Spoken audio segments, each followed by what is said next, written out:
RSS madam 156 countries में directly और through it's affiliates present है, और ये करीब अब 70-75 साल से प्रेजेंट है, जिसमें केनिया आता है, जिसमें यूनाइटेड किंगडम आता है, कई सारी वेस्टर्न कंट्रीज, सिंगापुर, ये सब आती है। आरएसएस क्या है? क्या ये कोई रिलीजियस पॉलिटिकल पार्टी है?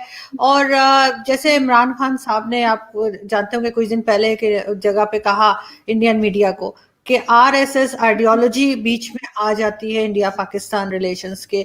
तो ये आरएसएस की आइडियोलॉजी क्या है और बेसिकली आरएसएस क्या है, क्योंकि यहाँ बहुत से लोग यही समझते हैं कि ये कोई इंतहा पसंद या एक्सट्रीमिस्ट ग्रुप है और रिलीजियस पार्टी है, जो कि इंडिया में जो माइनॉरिटीज हैं या जो कहना चाहिए मुस्लिम्स स्पेशली, उनको डराते धमकाते हैं और सोशल मीडिया पे इस तरह तरह की, आप जानते हैं, पोस्ट आती हैं।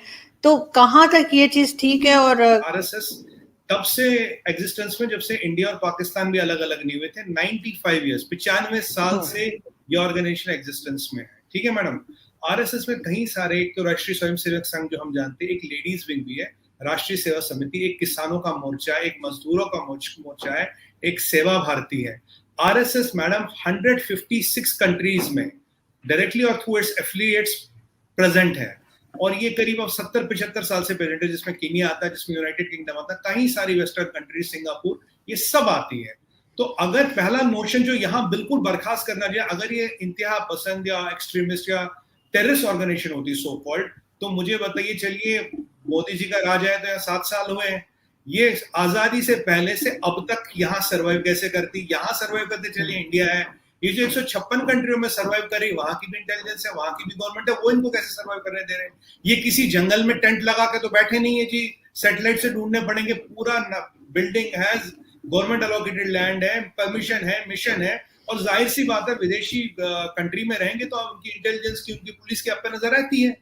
तो जो ऑर्गेनाइजेशन 1995 मतलब करीब 95 साल से चल रही है, जो 156 कंट्रियों में है, जिसका हर तरह का मोर्चा, और एक आरएसएस में एक राष्ट्रीय मुस्लिम मोर्चा भी है, जिसमें 99% पार्टिसिपेंट मुस्लिम है, इंडियन मुस्लिम भी, कुछ बाहर के मुस्लिम भी है, और उनमें से कुछ लोग चुन के बीजेपी में आते हैं। BJP is the political wing of RSS, political जो पॉलिटिक्स में रिप्रेजेंटेशन के लिए पॉलिटिकल विंग बनाएगी, जिसका नाम बीजेपी है। अब बीजेपी में आप देखिए जिलानी साहब आते हैं, गुलरेज शेख आते हैं, ये मुस्लिम मोर्चा से आते हैं, ये आजकल स्पोक्स पर्सन है बीजेपी के। तो कहने का मतलब ये है कि ये जो आरएसएस है, ये कल्चरल ऑर्गेनाइजेशन है। इसकी 2-3 विशेषताएं हैं जो आपको बिल्कुल क्लियर करना चाहूंगा। इसकी स्थापना तब हुई थी मैडम, ना हिंदुस्तान था, ना पाकिस्तान, ना हम आजाद थे, तो ये हिंदू आतंकवादी ये सब तो तब मसला ही नहीं था, तो ब्रिटिशों का रूल था। दूसरी बात, राष्ट्रीय Swayamsevak Sangh is a voluntary organisation, इसमें जो भी शामिल होना चाहता है, मेल हो फीमेल हो, एज अ वॉलंटियर शामिल होगा।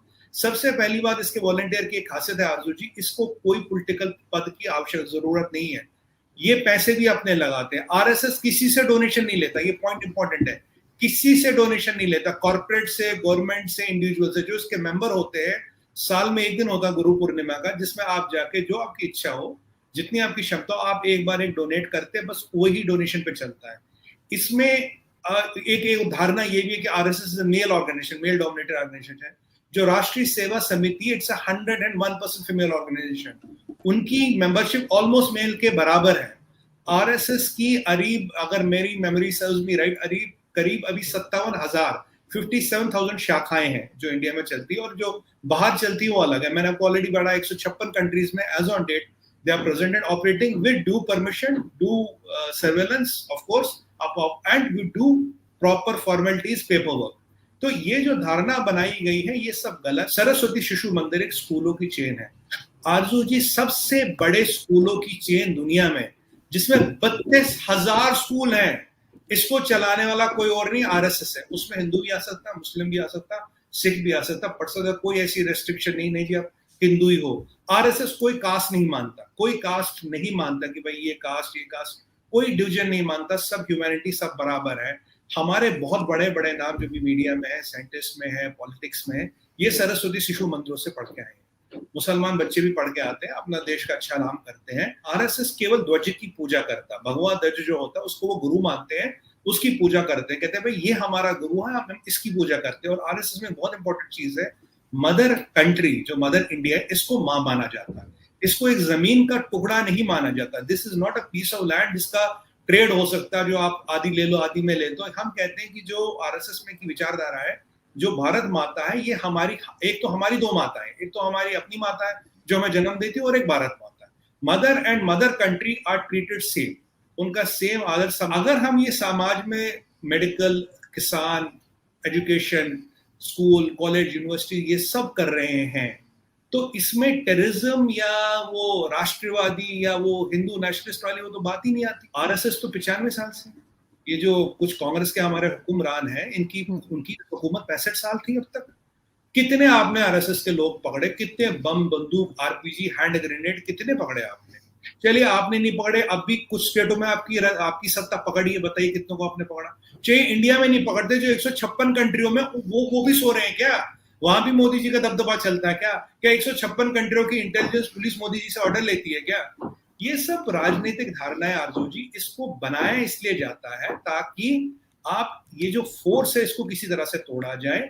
बिकॉज बीजेपी और आरएसएस और इसके मोर्चे मिला के you cannot have a matching political कार्डर। आपके पास मैचिंग पॉलिटिकल कार्डर नहीं है, अगर नहीं है तो आप क्या करो, उनके कार्डर को सेंध लगाने की कोशिश करो। अब नियाजी साहब पे आते हैं। अब नियाजी साहब ने बोले कि आरएसएस की विचारधारा है, मैं उनसे हाथ जोड़ के ये निमंत्रित करूंगा, सर आप जरा आरएसएस के बारे में पढ़िए, आपको किस जनरल ने, किस कर्नल ने क्या समझाया मुझे नहीं पता। अगर आप 2 4 6 घंटे एक आध दिन निकाले, गूगल पे जाए, पढ़ ले, फैक्ट फिगर डाटा देख ले, मैं आपको समझाने वाला कोई नहीं हूं, पर आप खुद देखें, खुद अध्ययन करें और पढ़िए कि जब से हिंदुस्तान पाकिस्तान नहीं बना, जब आप और मैं पैदा नहीं हुए थे, उससे पहले की ऑर्गेनाइजेशन है। 156 कंट्रीज में क्या क्या सोशल वर्क करती है। इस तरफ कैसे चली गई ऑर्गेनाइजेशन के ऊपर, इस तरह के इल्जाम, इस तरह के एलिगेशंस जो कहते हैं, कैसे आ गई कि ये टेररिस्ट ऑर्गेनाइजेशन है या एक्सट्रीमिस्ट है, या फिर ये कि ये लोगों को मारते पीटते हैं, जय राम के नारे लगवाते हैं? ये चीज क्यों डेवलप हुई और ये इंप्रेशन क्यों सब जगह फैला? हिंदू वोट को बांटा जाता था कास्ट पे, जी आप ब्राह्मण इसको वोट करेंगे, क्षत्रिय इसको वोट करेंगे, बनिए इसको वोट करेंगे, ये कास्ट इसको वोट करेंगे, ऐसे राजनीति चलती थी। मुस्लिम वोट बैंक का कंसोलिडेशन पे कांग्रेस ने इतने साल राज किया, ये यहाँ चलता था। फिर मंडल कमीशन आया और कास्ट के सब कास्ट बढ़ गए, जी ये यादव, ये कुर्मी, ये एक्स वाई जेड, कुछ साल ऐसे चले। अब धीरे धीरे बाद में जब ये हिंदू वोट का कंसोलिडेशन हुआ, जिसमें एजेंडा था development for all and nationalism, India first और डेवलपमेंट फॉर ऑल, ये दो मुद्दे हैं मोदी जी के। आप जानते हैं डेवलपमेंट पे इलेक्शन लड़ते हैं। अब ये जब कंसोलिडेट हो तो इससे काफी राजनीतिक ताने बाने हिल गए मैडम, बहुत राजनीतिक ताने बाने हिल गए। जैसे मैंने आपको पहले ही बताया, RSS does not believe in caste, कोई कास्ट का नहीं है। अगर आप इंडिया में मान लीजिए रहते हैं, आप भी आरएसएस की मेंबर बन सकते हैं, अब मैं मीडिया का काम भी कर सकते, कोई दिक्कत नहीं है, आप बनिए। तो जब आरएसएस कास्ट में बिलीव नहीं करता, और अगर जिस ऑर्गेनाइजेशन के पास 30 40 50 करोड़ लोग स्वयं सेवक हो, जिन्हें कुछ नहीं चाहिए, जो सिर्फ समाज की सेवा करना चाहते हैं अपनी दिनचर्या में होते हुए, जो ऑर्गेनाइजेशन से एक पैसे की उम्मीद नहीं रखते, बल्कि जितनी उनकी क्षमता एक साल में एक बार जाके ऑर्गेनाइजेशन में दे देते हो। ये ऑर्गेनाइजेशन किसी से दान नहीं लेती, किसी कॉर्पोरेट से चंदा नहीं लेती, किसी एनजीओ का पैसा नहीं लेती, किसी से कुछ नहीं लेती, गवर्नमेंट से पैसे नहीं लेती। अब ये जुड़ गया और 8 करोड़ वर्कर जुड़ गए, तो हो गए 50 60 70 करोड़ का आंकड़ा। अगर मेरे पास as a prime minister Modi, मेरे पास 70 करोड़ लोगों की फॉलोइंग है या 50 करोड़ लोगों की फॉलोइंग है जो मेरे विचार से जुड़े हैं, और ये फॉलोइंग बढ़ रही है, तो जो कांग्रेस से कई सारी पार्टी, उनका राजनीतिक भविष्य रहता क्या, बचता क्या?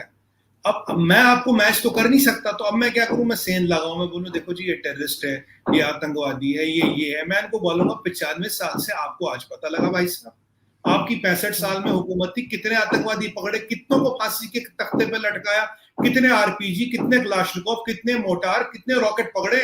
चलो जी आपने नहीं पकड़े, अभी भी तो कुछ स्टेटों में आपकी सत्ता है, पकड़िए, दिखाइए दुनिया को। चलिए आप तो जी शर्म कर गए, ये जो 156 कंट्रियों में ये प्रेजेंट है, उनमें से कितनों ने पकड़ा है? MI6 भी मोदी से इन्फॉर्मेशन लेता है, CI भी मोदी से इन्फॉर्मेशन लेता है, KGB भी मोदी से डरता है।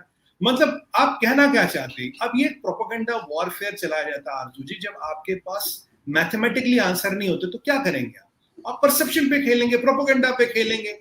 तो मुझे सबसे जो अजीब चीज लगती है, अरे भाई आपको इतने साल बाद आपको आज पता लगा भैया, 75 साल में आपको पिछले 3 साल में पता लगा, 65 साल से क्या कर रहे थे भैया? कुछ तो कर लेते, कहीं तो दिखा लेते, दुनिया को बता लेते। क्या किया आपने क्या किया? आपको डर लग रहा है आरएसएस की जो एक पावर और जो उसकी थॉट प्रोसेस है, उसमें आपको